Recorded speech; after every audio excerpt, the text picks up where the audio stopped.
هريرة رضي الله تعالى عنه قال قال رسول الله صلى الله عليه وسلم إن الله تعالى يقول يوم القيامة أين المتحابون بجلالي اليوم أظلهم في ظلي يوم لا ظل إلا ظلي.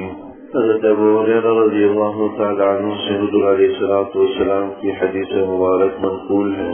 فرماتے ہیں کہ اللہ جل شانہ کل قیامت والے دن یہ آواز دے گا، یہ ندا دے گا، این المتحابون بجلالی، کہ وہ لوگ کہاں ہیں جو میری عظمت، میری بڑائی اور میری کبریائی کی خاطر ایک دوسرے سے محبت رکھا کرتے تھے.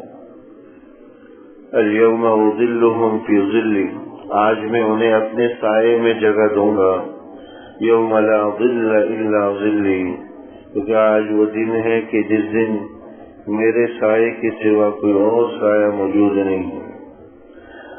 اللہ جل شانہ کا قیامت والے دن یہ اعلان کرنا یہ مختلف طبقات کے حوالے سے ہوگا. کچھ لوگ وہ ہوں گے جو مسلسل روزہ رکھنے والے، کچھ لوگ وہ ہوں گے جو مسلسل رات کا قیام کرنے والے، کچھ لوگ تقوی طہارت کے اندر جو ہے اللہ جل شانہ کے فضل سے تقوی طہارت کے اندر اپنے عروج پر ہوں. ایسے تمام لوگوں کو فردن فردن بلایا جائے، وہ سارے مجمع کے اندر مخاطب کر کے ان کو بلایا جائے گا تاکہ ان کا اعزاز و اکرام ہو. دنیا کے اندر بھی جب کسی ادارے کے اندر، کسی کالج یونیورسٹی کے اندر کوئی اجتماع ہوتا ہے تو جو نمایاں طالب علم ہوتا ہے، نمایاں بچے ہوتے ہیں، پوزیشن ہولڈر ہوتے ہیں، نمایاں کارکردگی کے حامل ہوتے ہیں، ان کو باقاعدہ اسٹیج پر بلایا جاتا ہے. اسٹیج پر نام لے کر انہیں دعوت دی جاتی ہے، پھر وہ آتے ہیں اور ان کو حسب توفیق انعام سے نوازا جاتا ہے. اور یہ اسٹیج پر بلانا، اسٹیج پر بلا کر پھر انعام اس کے ہاتھ پہ پکڑانا، اس سے مقصد صرف اور صرف اس کا اعزاز و اکرام ہوتا کہ بڑے مجمع میں اس کی اس اچھے عمل کی نشاندہی کی گئی اور اس کے اس اچھے عمل کی بڑے مجمع میں ستائش کی گئی اور بڑے مجمع میں اس کو بلا کر اس اچھے عمل پر اعزاز و اکرام سے نوازا گیا، انعام سے نوازا گیا.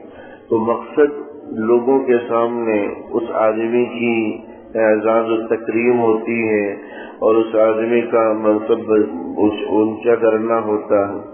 اللہ جل شانہ بھی کل قیامت والے دن مختلف اعمال والوں کو ان کے عمل کے حساب سے بلائیں گے.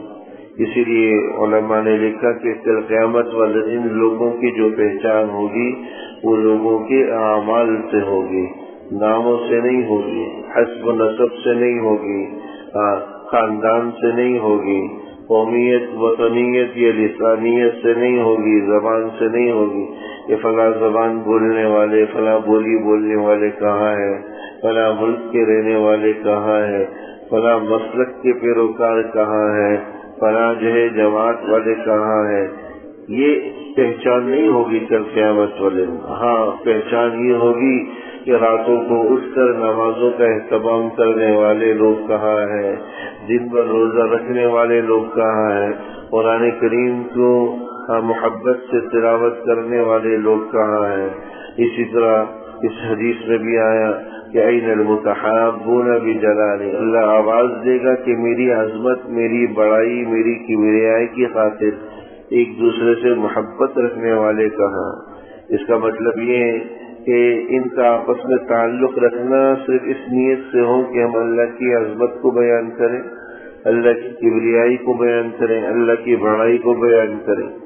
ایک دوسرے سے تعلق کی بنیاد ہی یہی، کوئی دنیاوی مفاد نہیں ہے، دنیاوی غرض نہیں ہے، کوئی خاندانی تعلق بھی نہیں ہے دونوں الگ الگ خاندان کے، کوئی مالی اعتبار سے مفاد بھی ایک دوسرے کا وابستہ نہیں ہے، ایک دوسرے پر نہیں، لیکن پھر بھی جڑتے ہیں، ملتے ہیں، مل بیٹھ کر بیٹھتے ہیں اور مقصد ان کا اللہ کی عظمت کو، اللہ کی کبریائی کو، اللہ کی بڑائی کو بیان کرنا ہوتا.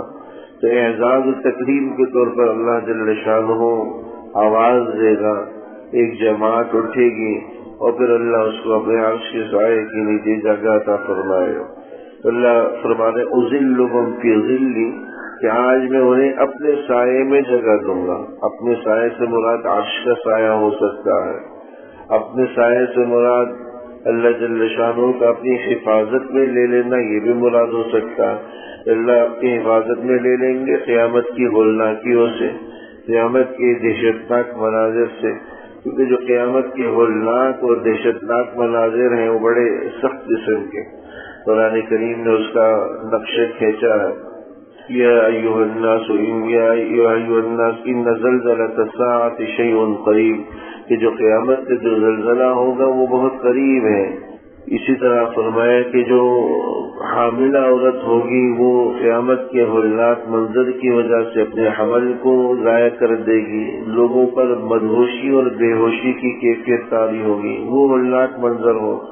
اس موقع پر اللہ انہیں اپنے سائے میں جگہ دے گا، مطلب اپنی حفاظت میں لے لے گا، اپنے امان میں لے لے گا۔ وہ قیامت کے دہشت ناک اور ہولناک مناظر سے اور اس کی تباہ کاریوں سے محفوظ ہوں۔ اذلهم فی ظلی، آج میں انہیں اپنے چھاؤں میں، اپنے سائے میں جگہ دوں گا، اپنے سائے میں رکھوں گا۔ یوم لا ظل الا ظلی، یہ اس دن ہوگا کہ میرے سائے کے سوا کوئی اور سایہ نہیں ہوگا، اللہ کے عرش کا سایہ ہی ہوگا، اس کے علاوہ کوئی اور سایہ نہیں ہوگا۔ سورج انتہائی قریب لوگوں کے سروں کے اوپر ہوگا۔ آج گرمی کی شدت ہے تو لوگوں کے لیے برداشت کرنا مشکل ہو جاتا ہے، پھر قیامت والے دن یہ حال ہوگا کہ سورج لوگوں کے بالکل سر کے اوپر ہوگا، ان کے اعمال کے بقدر، کسی سے محض ایک جو ہے نا بارش کے فاصلے پر ہوگا، کسی سے جو ہے نا ایک گز کے فاصلے پر ہوگا، کسی سے کچھ دور ہوگا تو کسی سے کچھ دور ہوگا۔ کوئی آدمی اس دودھ کی حرارت کی وجہ سے کوئی ٹخنوں تک پسینے میں ڈوبا ہوا ہوگا، کوئی گھٹنوں تک پسینے میں ڈوبا ہوا ہوگا، کوئی برا اس کا نصف بدن جو ہے نا پسینے میں ڈوبا ہوگا، کوئی سر تک جو ہے نا وہ پسینے میں ڈوبا ہوگا۔ یہ قیامت کا منظر ہوگا، کوئی سایہ نہیں ہوگا اللہ کے عرش کے سوا۔ اللہ جل شانہ اس موقع پر اپنے عرش کے نیچے، اپنے عرش کے سائے میں جن کو جگہ مرحمت فرمائیں گے، ان میں ایک یہ بھی ہوگا کہ جن کا آپس میں بیٹھنا، آپس میں ملنا جلنا، آپس میں تعلق رکھنا یہ اللہ کی خاطر ہو، دنیا کی مفادات کی خاطر یا دنیا کی امور کی خاطر نہ ہو، اللہ کی محبت کی خاطر ایک دوسرے سے تعلق رکھتے ہوں، اور اللہ جل شانہ کی کبریائی، عظمت اور بڑائی کی وجہ سے ایک دوسرے سے تعلق اور محبت رکھتے ہیں۔ یہ اعزاز اکرام من جانب اللہ عطا ہوگا۔ اس لیے انسان کی تعلقات، اس کے اندر سب سے اولین ترجیح جس بات کو دینی چاہیے وہ للہیت ہو، اللہ کی رضا اور خوشنودی ہو۔ اسی کی بنیاد پر ہم اپنے تعلقات کو استوار کریں۔ دنیاوی اغراض اور دنیاوی مفادات تو یہ سب دنیا میں رہ جانے والے ہیں، آخرت کے اندر صرف وہی تعلق کام آئے گا جو دین کی بنیاد پر ہوگا، وہی تعلق کام آئے گا جو آج اللہ کی رضا اور خوشنودی پر مشتمل ہوگا۔ اللہ کی رضا جس کی بنیاد ہوگی، آخرت کی کامیابی جس کی بنیاد ہوگی۔ اللہ جل شانہ کرنے کی توفیق۔ ربنا تقبل منا انك انت السميع العليم وتب علينا انك انت التواب الرحيم وصلى الله تعالى على خير خلقه محمد وآله وصحبه أجمعين آمين برحمتك يا رب۔